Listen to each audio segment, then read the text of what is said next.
As Freddie Blassie said prior to Survivor Series 2001, stand up and deliver, damn it. And did this show stand up and deliver?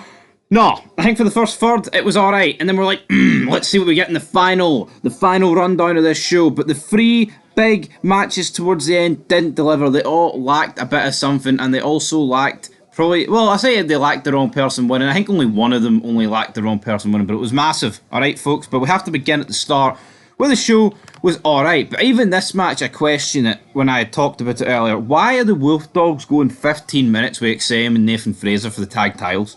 Decent match, but these two are jobbers, right? I think Braun Breaker should be squashing these two by himself under a minute.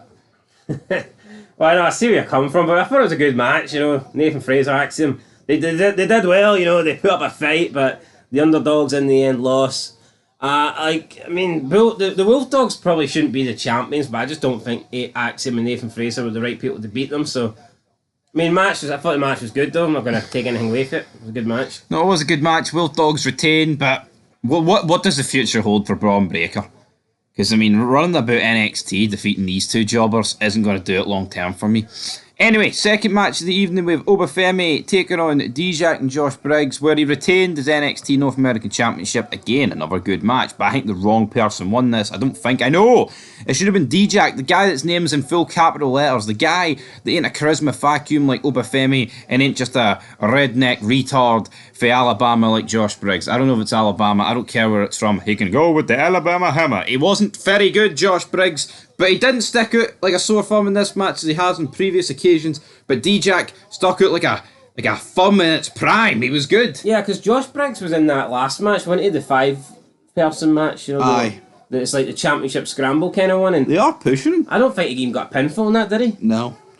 But tonight he looked the part. He looked like he deserved to be there. But I think Dijak should have won. Dijak looked like the superior athlete. Dijak looked like the guy that should be walking out as champion. And multiple times it looked like he was going to be walking out as champion. Yeah, it did look like he was going to be walking out as champion, but he's not, because Obafemi won. They did do a couple of close finishes where I thought Dijak won, but why Match not? of the night, probably, for me. Yeah, why not pull the trigger on Dijak? Do not get it, alright? Do not get it. Don't get it, buddy. It almost smells like shite why Dijak didn't win, but we've got a 3-on-3 match. We've got Chase University team, essentially Tia Hill. What the hell? Taking on Jessie Jane, Kiara James, Izzy Dame. It was an alright match. It's just a 3-on-3 women's tag match. What I would say is it's probably going to be better than the 3-on-3 women's match at Mania tonight. No, this match I think was better than the 3-on-3 matches you'd see on the main roster. Yeah, I'd say so, yeah. So, delivered the face team win, they go over the heel team. I think that makes sense. I don't really see any, because I think we stand and deliver. It should signal the end of these feuds, but judging by who won tonight in some of the matches, you wouldn't necessarily think that. Ava Raines backstage, she then informs us that there's a new title coming to the NXT brand, and it's the NXT Women's North American Championship. Gilia is also shown in the front row with William Regal, who cares, but what thoughts on the title? Right person, I think, won. The match wasn't overly great. Hold on, hold your hold. I'm talking about the NXT North American Women's Championship. There's no been a match. I thought you were on about the women's. I've already talked about it. Right, well, I know, but I thought you were on about that title specifically. I don't know if you need another women's title in NXT now. They did get rid of the NXT Women's Tag Team titles, so maybe they're thinking, since we don't have tag titles, we could have like a smaller, mid-card women's belt. I get that, but this is development. I don't think everybody needs a belt in development. I don't see development. I don't think you should be oversaturating it with belts. No. I think 4 belts is enough. I would just have the NXT Championship, North American Tag Team and Women's. I think you don't want to get dangerously close to, having 6 or 7 belts. At one point, I think they had on NXT. I just don't think you need it. No, you don't need it, and I do think it is a bit ridiculous that they've actually even introduced this, because the women's division on NXT doesn't warrant it. Fuck, the main roster hasn't even whipped out something like this. Yeah, it's like there's not enough. There's not enough, in my opinion, good women in the NXT main event to actually even justify bringing out another belt. It's like, you can't say, oh, there's so much good women in NXT that nobody can get near the main event, so therefore we need to bring out a mid-card title. I don't see that. see whoever they give this mid-card title to, like, why couldn't they just be feuding for the big belt? Yeah, I don't get it, but here it's introduced. We can't stop it. But what we can talk about is Leia Valkyrie losing her championship to Roxanne Perez. Again, another match that was just a bit... Wasn't feeling this one. Tatum Paxley came out. The interference did nothing. There was some really sloppy stuff in here, but we were impressed by a crossface. So, did you enjoy that one? I did, aye. Paying homage to Chris Benoit. The crossface tap out. Tyra Valkyria had the bloody nose, the broken nose, and the crossface locked in. Always a good sight when the crossface is locked in and you see the blood trickling out the nose down into the hands. So that's what you want to see. The way Benoit done it, so that's the way Benoit did it, and sadly Benoit's not here tonight, folks. It's Roxanne Perez, but I'm glad there's at least one new champion tonight. But moving into our world title match, Eli Dragunov won. Right, Tony D had a great wee entrance package, rip off Sopranos, yada yada yada. We know woke the deal. Up this morning. But why is Dragunov winning? I don't get it. Half an hour's passed since the match ended, probably a wee bit more. I'm just thinking. I don't get it either. I don't get the tag business. This wasn't a tag match, so this was an individual match. So, yeah, I mean, Tony D refused to cheat or get help or use the brass knucks. He didn't use the family. Basically, he refused to win, which kind of sucks because we wanted him to win, but, I mean, it didn't happen. He lost fair and square. H-bomb off the top rope. They had a little bit of coming together after the match. They shaked hands and Tony D raised his hand, and I'm thinking, why the fuck are you raising your hand, you loser?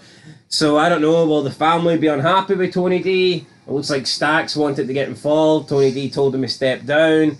Or is this going to set up a potential rematch with Tony D turning, I don't know, heel? I mean, I guess you could argue he's kind of already heel, but is Tony D willing to cheat and do things in order to win?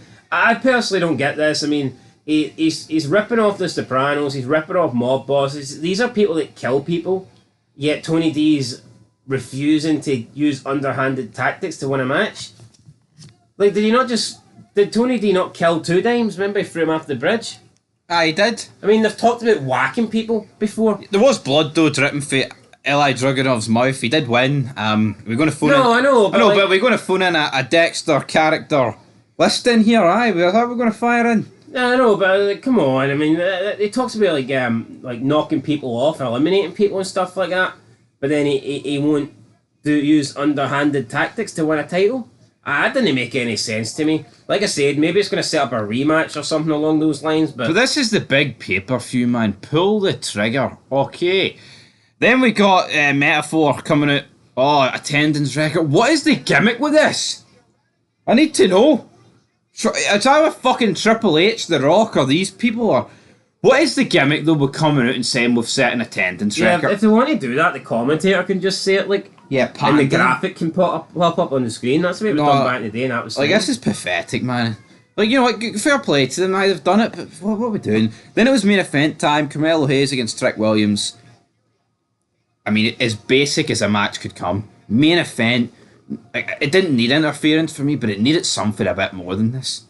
Yeah, this is the biggest match of the year. Like, they've pushed the boundaries recently with blood and shit. I think this match warranted blood. I think we just wanted a better match or something. Like, you know, we should have got something more. It wasn't great. It was disappointing. Sad because I think coming into this show, it was the match I was most looking forward to, and there was a good build behind it and stuff like that, but it just didn't, it was stand and deliver, but this one unfortunately did not deliver. It didn't. I mean, it is what it is, but it just sucks. You can't really get this opportunity again. I've no doubt that Trick Williams and Carmelo Hayes could have a match this coming week on NXT, and it could be better than this. This one just, I mean, it wasn't bad, it just wasn't what I thought the crowd was awful all night. Yeah, I think for Trick Williams, they did react a bit, but the crowd sucked. Anyway, guys, that's going to do it for this stand deliver review. I'm going to rate it. What am I going to give it? I'm going to give it a 3 out of 10. I mean, it was... I think it was on the cards for like a 5 or something. Maybe a wee bit more. 5. Yeah, I'm not giving it a 5. I'll give it a 3. I'll agree with a 3. I think a 3 sums up. We had 6 matches, and I think the first 3 delivered. The final 3 did not. But guys, if you want WrestleMania content, then you stay tuned till tonight. It's going to be a long night, buddy. Till then, though, peace.